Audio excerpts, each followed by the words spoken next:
earlier, Erev Yom Kippur, first of all, at 7 o'clock, the Rebbe would always come out. We knew at 7 o'clock, there would already be a big crowd standing in the chutzner. The very last year, 7 a.m.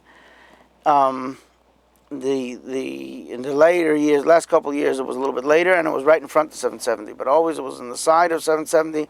There was a sheichet, and the sheichet shechted the Rebbe's kaparas. And the Rebbe always had a certain face that he made, and I noticed he made the same, and it was like a similar grimace to the tkiyas, but not as much. And he made the same face when he had the chicken, and also when he took the challah from the matzah before Pesach, he made the same face, a very like a grimacing face of whatever it meant. And the Rebbe also watched, and usually he held both his hands were at his side, but he was usually like this. And the Rebbe watched how the sheichet shechted the chicken. And the sheichet always had a dustpan that was covered in paper with the dust on it, and he got the blood into that, and he would immediately tear off quickly, methodically, about 4 feathers. And in the process of about 10-15 seconds, he made like a little broom out of these feathers, and he would give it to the Rebbe, and the Rebbe would make the bracha, Al Kisu Dam Be'ofer. And then the Rebbe always made exactly 5 strokes with the sand, with those feathers to cover the blood. And I can't speculate as to why, but I could say that the idea of covering the blood is the idea of hamtokas agvuras, sweetening severity, similar to Haishainis, which is 5, and the matzah that we break on Pesach, and we break it into 5, and all those things says that this is sweetening severity, and it's associated with the 5, because on the left hand is the hand of Kivura, which has 5 fingers, the right hand is the Heich Sodim, 5 fingers of Chesed. So this is possible why, but I could tell you that the Rebbe always did it, and I paid attention every year, and the Rebbe, and you could see this on a video if you want, 5 strokes, and then the Rebbe would put the feather down. Then the same sheichet, by the way, he had to go in for Malchus to the Rebbe. The Rebbe said it's a similar thing. He made him come in for that. And the Rebbe after Mincha, after Mincha, there was a bracha to Klal Yisrael, and that was really, in the later years it was much longer. In the earlier years it was shorter. In the later years it was really a sicha, and it was a bracha in the end of it. Usually it went to the Aleph base, and the Rebbe would turn around from his place and give a bracha then. Then people went home. The Rebbe would go, of course, to the mikveh Erev Yom Kippur, after Shachris on Erev Yom Kippur, before Mincha, and that's simply because it's even though the Rebbe didn't go to the oil that day, but Erev Yom Kippur everyone has to go to the mikveh, and nevertheless the Rebbe only took 1 trip to the mikveh. How many times the Rebbe went, I don't know, but he certainly did not go to the mikveh per se from 770 more than once. Chassidim went at least twice, so many 3 times, right before and before Mincha, and again also early in the morning. Right before Kol Nidrei, when the Rebbe was ready, there was a very special time, and it was a bracha. It was called Birchas Abonim, like everybody. It's brought in Shulchan Aruch to bring to give a bracha to one's children, and the Rebbe's children, the Tamimim, the Rebbe would give the bracha. The earliest years it was in his room, and then it was in the Ganei Tacht, and then 1 year it was near the elevator, and then it moved in Tavshin Lamed Beis and moved into the Zal upstairs, where it stayed through Tavshin Lamed Beis, or it was almost moved downstairs, but it was a big thing in the later years. You could only go in there if you were 22 and up, or if you were in the Kvutz of Meretz Yisrael, you could be a little younger, or if you were a Chassan. Otherwise, only 22 and older. The rest stood in the Chutzner, or in the back, whatever it was, and it was a very solemn time. The Rebbe came in, already in his talis, with his kittel, and he alighted. There was on the northern wall of the Zal upstairs, they made like a stage out of tables or a platform. The Rebbe Stender was there, and there are pictures of this. There's even some videos from the years, not from the later years, because the later years the Rebbe benched licht, so there was no more microphone there. I remember years before that there used to be a microphone. They used to literally shut it at the shkia because it was a little bit before the shkia. The microphone wasn't broadcasting the bracha loud, but it was over a hookup, telephone hookup. Anyway, they shut it up before the shkia, but it was only a few minutes. But in the later years, the Rebbe benched licht, and therefore it was already yomtiv for him when he came inside. And the Rebbe would hold his talis, which was over his head, with his two hands, and he would start the bracha with saying the psukim. He would say, "V'yidaber Shalom Yishalem, V'yidaber Lanu Rabban Olam, V'koyis V'archos V'yishalom Olam, V'yirech Hashem Yismerech, Yor Hashem Panu V'dach V'yichnak Yis Hashem Panu V'dach V'yasmach Shalom." So much V'yom Yitzov B'nei Avarach. And as he said this, the talis came lower and lower over his head, and he would start the bracha. The Rebbe will mention, God should bless. And he said you were included in whatever I said earlier to Klal Yisrael, and he said many things that pertain to Bachram, primarily about learning and doing mivtzoyim and iskashos to Rabbeim, and doing what they're supposed to do, and Yireh Shamayim and avodas tefillah and things about that for Bachram, and he gave Bachram a bracha and everything that they needed. You have to understand that also it was very packed in there too. Bachram waited for a few hour days. We actually used to be already a whole day on the stairs. The locals used to bring the sudas there. We used to eat there on the. We were there for most of the day, waiting to get a good place for the bracha, and the bracha lasted a few minutes, and when the Rebbe would pick up his head, and sometimes you could see he was crying a little bit, and he would look at the bachrim, and then he would turn around and go to Kol Nidrei, and then there was Chazor, the bracha, etc. It was a very special time. When it came into the shul, they started Kol Nidrei. I don't think there was really Tillim. There was the Tillim that they say in the Machzer. There's Tillim to say before Kol Nidrei. So when the Rebbe came in, that was where the service started, where it says the Tillim before Kol Nidrei. So then that's where it began. And then when they finished the Tillim, then began the Kol Nidrei. It wasn't like some shuls where everyone has to Gam V'Arayin to say the Tillim or whatever. It's an official part of the program.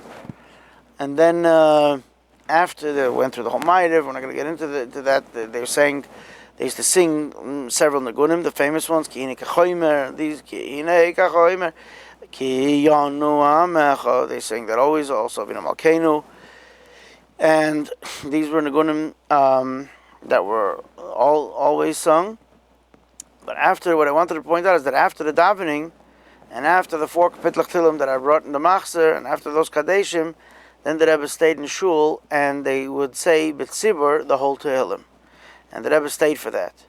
So that was after the davening. It was another hour and a quarter, now to an hour and a half, where they said the whole Tehillim, and for the most part, the shul stayed pretty full for that whole Tehillim. A few people, maybe for whatever reason, went home, but for the most part, it was full till the Rebbe went out, till after Tehillim. Sometimes the Rebbe himself hadn't even finished Tehillim yet, but he went out when the Chazan finished. Someone may ask, why didn't they wait? But that's how they wanted it to be. And Yom Kippur in the morning, the davening started at 10 o'clock. The Rebbe would come back. That's when the Rebbe, of course, went into the davening. And again, there was the Negunim and Musaf and Yom Kippur. There are also the Avodah was something to watch the Koidim. There were 4 times Koidim, Duchening. And then there was always a break in 770, it's Minhag Chabad, and the break was only about 45 minutes to an hour for the most part. And it's coming up of Tishrei, so I'll just mention a quick story that I heard also in the name of Rabbi Yunik. The Rebbe used to prepare in the Rebbe's room a cot for Rebbe Tzimchana to lay down for a little while during the break in the Rebbe's room, and also she had her slippers there, and it was an interesting thing because in those years, this was till 1964. This is in the first several years, because she used to daven in the shul there, and at the break she would go into the Rebbe's room.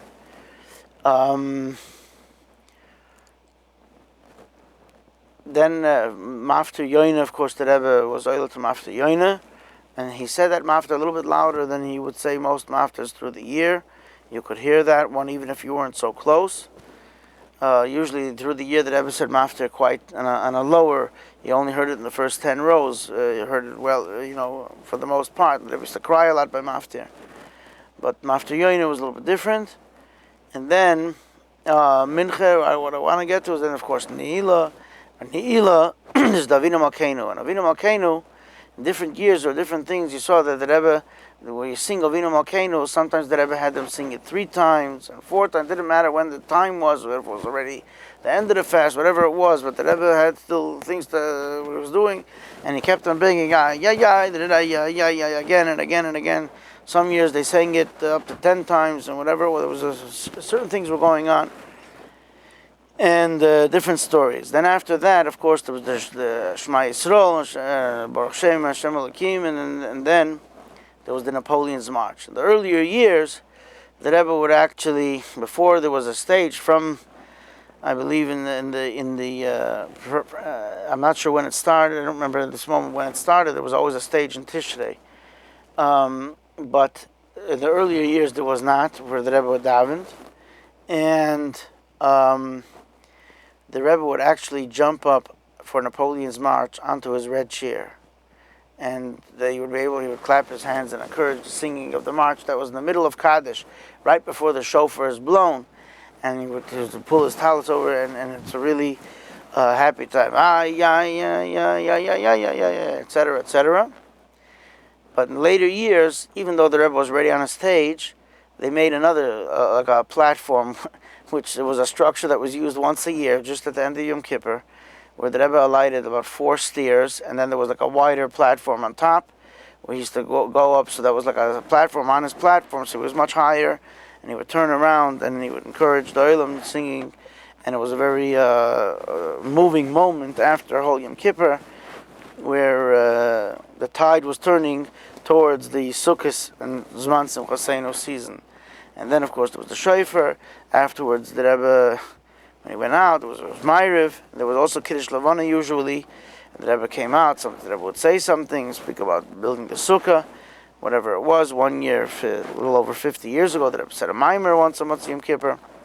So that part ended, and then, of course, he moved towards the Zman Simchas Seinu. Sukkot is already a whole new story, with Lulavim and Asroigim and Amshachas and Sukkos and Sichas and the Rebbe's Lulav and the Lulavim he gave out to the groups and the Sich every night. So it was Beis Sheva, and I think that's going to have to be for the next Shir.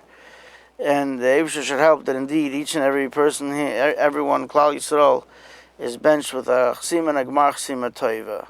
A good bench to yarn will be a Freiliche Yom Tov. I'm trying to see here, if Rabbi Willem comes to me, I want to see if there's any questions here. I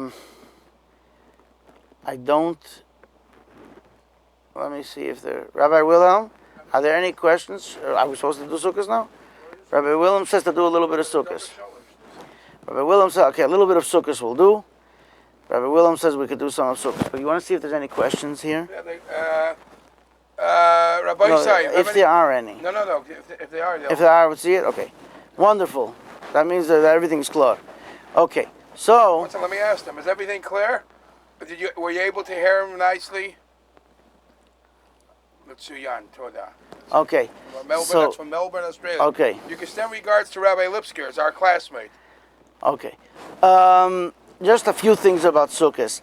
Immediately, Motzi Yom Kippur, the Bachrim went and put up the Rebbe's Sukkah. That's number one. So when the Rebbe came back the next morning, his Sukkah was standing, and the 770 Sukkah was already being constructed, probably a Seis Metshuva. On Erev Sukkot, several people, first of all, there was a bracha, because people from Kfar Chabad, the Vad, that means the group that runs the Kfar, both materially and spiritually. There are two councils in Kfar Chabad, the Vad Aruchni and the Vad Agashmi. They would both come and bring the Rebbe Esroigim from Eretz Yisrael, and the Rebbe would give them a bracha. So there was always a bracha on Erev Sukkot too, and the same Rabbi Yonasan Hackner with the same fish mic was there, record it, and everyone would hear it, that was by the Rebbe's room. But before that, and subsequently, different people brought different things. There was one for Rabbi Bistritsky who would bring Lulavim, and some would bring Hadassim and Adovis. And Esroigim was Rabbi Oldtime brought it in. My father-in-law was Gesund. Used to pick those and supervise that together with Rabbi Ruddle in Italy. And that's Rabbi Lazar of Italy. And the Rebbe chose the Esroigim, but besides that, the Rebbe would give a set of Daled Minim to representatives from around communities around the world.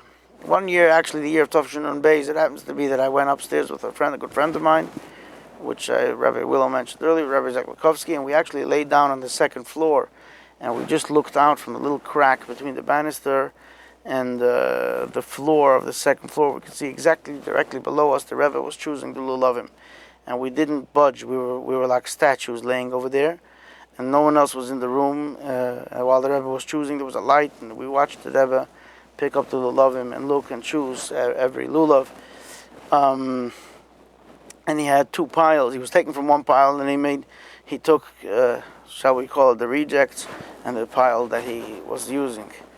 And then from those Lulavim, the people came later. The Rebbe chose his own couple Lulavim, and then from the pile of the ones that he accepted after he took it, and checked each one to the top, and etc., they were to pick, these representatives would come in, about 20, 30 people from the Kfar Chabad, and from England and Manchester and Morocco and in South America and then here and there and from all kinds of places. There was a list. They would come in, they would pick one. Also the Rebbe gave his secretaries, meaning different people got different things. But that was an interesting procedure of Erev Sukkot. Then from the Rebbe also always made sure that it should be a big achnosas orchim.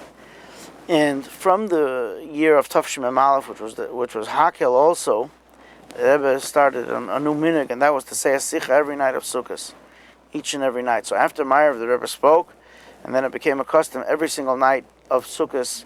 Subsequently, the Rebbe said a sicha up until Tavshim Mem Beis. And after Ma'ariv on the first night of Sukkot, the Rebbe would actually go into the big sukkah next to 770, where the orchim, where the guests were going to eat. Now, trust you me that the meal wasn't set up there yet, because the sukkah was so packed and crazy with all the orchim, and there was also a platform on the front that I would give them a bracha too. And then the Rebbe would go and eat in his own sukkah, and either until Tavshin Lamed, through Tavshin Lamed Aleph, he ate upstairs on the second floor on the porch that's overlooking there was a sukkah there. And then from then the Rebbe was at his house on President Street, and from around Tavshin Mem Gimel or so, the Rebbe was behind the library. There was a sukkah where the Rebbe ate with the Rebbitzin.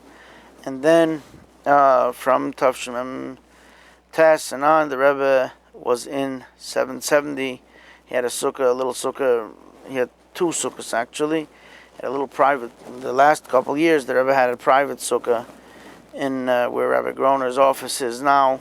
The Rebbe's sukkah was there also. There was a skylight. The morning of Sukkot, the Rebbe always came between 7 and 8 o'clock, and the Rebbe went into the sukkah, what is known as his sukkah. By the way, I should just clarify, that sukkah, the Rebbe only used sukkahs in the morning, the fancy one in front of 770, but he had the private sukkahs where he ate, where he went during the day for a drink, whatever it was. And his meal, sukkahs, even the later years, was either on the driveway there was a little sukkah, or this private sukkah where Rebbe Groner's office was. Otherwise, for the most part, the Rebbe didn't go into that sukkah, except in the morning. In the morning, the Rebbe went to Ben Shesek and Lulav in that sukkah, and he used to walk out every morning with his siddur, and the esrig, and the lulav. And in that sukkah there were already svarim. Sometimes the Rebbe took out an additional sefer. There's pictures. The Rebbe takes out a Rambam La'am. The Rebbe also used to have usually one of the svarim of the Rebbe Marash, a Bichel Chassidus, and which the Rebbe took with him. And also the Rebbe, I believe, had tea in that sukkah in the morning too, afterwards. After the Rebbe benched Esrig, in the very early years, like what Rabbi Zalman remembers, etc., that Rebbe used to watch, and other Chassidim used to come bench esrog. But from Tavshin Chav Beis, the Rebbe used to give the lulav from 1961, 62, to Rabbi Meir Harlik to bring everyone the merit of benching on the Rebbe's esrog and lulav as a matona manas lahachzer, as the halacha says, a present in order to return. And so after Rebbe Harlik would knock on the door, the Rebbe would say, "Come in," and he would come out with the Rebbe's lulav and go into the big sukkah, and there was already a line going down Union Street and all over for people to bench. And there were later years they used to give out tickets, so you only had to get online when it was like your 150 numbers. When it was coming up, you got online, so there was several lines, and it was moving along. And the year of Tavshin Nun Beis was a very famous thing happened. The year of Tavshin Nun Beis, also the Tkiyas went shorter. I only mentioned briefly before about the Tkiyas, but the Rebbe did that same procedure that I said earlier about going under his talis. He used to do it between sets of Tkiyas. And in Tavshin Nun Beis, he didn't do that. The whole thing went much quicker and shorter. So Tavshin Nun Beis also, the Rebbe went out and he asked, where do they bench esrog? And the Rebbe went out with his lulav, and the Rebbe stood in about 6.5 hours. From about 8 something till about 2 something, 2:30, maybe even more. About 6.5 hours he stood, and he watched everybody bench esrog, and it was a huge thing. It was a himmeldige thing, and of course that was the last year that the Rebbe was healthy on Sukkot, and the Rebbe came down to Shachris at about 3:30. In the middle, they asked when was the Rebbe going to daven. He said, "Heint, today." And that day they davened Shachris, Musaf, and Mincha. If you want to remember, they davened Mincha right afterwards. In the middle, I remember Chanina Sperla went upstairs and brought the Rebbe's hat down, because the Rebbe used to not come down with his hat to Shachris, and the Rebbe put on just his hat for Mincha, like it's the minhag to do after Yom Kippur. And like just in one swoop, the Rebbe put on his hat, and dropped on the talis, and davened Mincha then also. So then the next tefillah was Ma'ariv, and everyone went home for the Suda and came back from Ma'ariv. But anyway, in regular years, when Rabbi Harlik stayed with the lulav, he would stay, and when the oilam, when it was in the Chazar Sashat, somebody would come tell him that they're holding Chazar Sashat already. He would let 2-3 more people bench, and then he would run down and go into the shul and bring the Rebbe his lulav. So the Rebbe would come into the davening on Sukkot just with his siddur. He didn't go in with the lulav because the lulav was still being benched on. And then the Rebbe, he would bring the Rebbe. The lulav was very interesting to watch how the Rebbe made nanuim very gently, and there are videos because it was done also chalamoid. You could see how the Rebbe did it, but very, very gentle in each direction. And the Rebbe always kept the lulav till the end of the davening. The Rebbe walked out, and if you'd want to, I want to point this out because